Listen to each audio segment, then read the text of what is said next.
अस्सलामुअलैकुम वरहमतुल्लाहि वबरकातुहू। नाज़रीन मोहतरम, आपको बताऊं कि अल्लामा हाफिज साद हुसैन रिजवी साहब का बहुत ही बड़ा बयान आ चुका है। जी हाँ नाज़रीन मोहतरम, अल्लामा हाफिज साद हुसैन रिजवी साहब ने मोदी हुकूमत को जो है वो बहुत ही बड़ी वार्निंग दे दी है।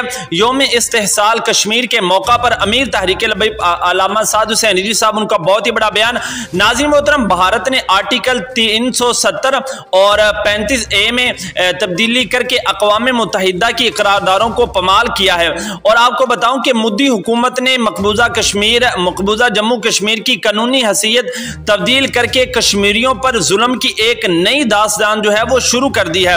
और अल्लामा हाफिज साद हुसैन रिजवी साहब ने कहा कि मकबूजा कश्मीर पर भारत का गैर कानूनी कब्जा सदी के सबसे बड़े इंसानी बहरान और उलिये में तब्दील हो चुका है। और नाज़रीन मोहतरम, आपको बताऊं कि साद हुसैन रिजवी साहब ने कहा कि पाकिस्तान कश्मीरियों के साथ जो है वो मजबूती और दलेरी के साथ जो है वो खड़ा है और भारत को इसके हर जुल्म का जो है वो जवाबदेह होना पड़ेगा।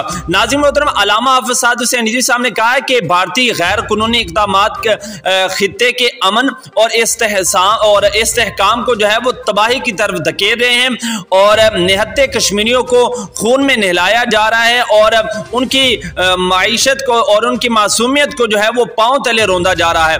नाज़रीन मोहतरम, आपको बताऊं कि अल्लामा हाफिज साद हुसैन रिजवी साहब ने कहा है कि कश्मीरियों को कैदोबंद की सख्तियों का सामना करना पड़ रहा है और उन पर आतिश अफशान की बारिश जो है वो जारी की है। नाज़रीन मोहतरम, कश्मीरियों की आदिलाना जिद्दोजहद की सियासी, इखलाकी और सफारती हिमायत हमेशा जारी रखेंगे। और अल्लामा हाफिज साद हुसैन रिजवी साहब ने यह वाज़ेह कहा है कि हम कश्मीरियों के साथ खड़े हैं और ये जो उन पर गैर कानूनी जनाब इक़दामात उठाए जा रहे हैं और उन पर जुल्म की नई दास्तान शुरू की जा रही है, इंशाल्लाह हम इसको बिल्कुल बर्दाश्त नहीं करेंगे और इस हर एक चीज का बदला जो है वो मोदी सरकार को देना पड़ेगा।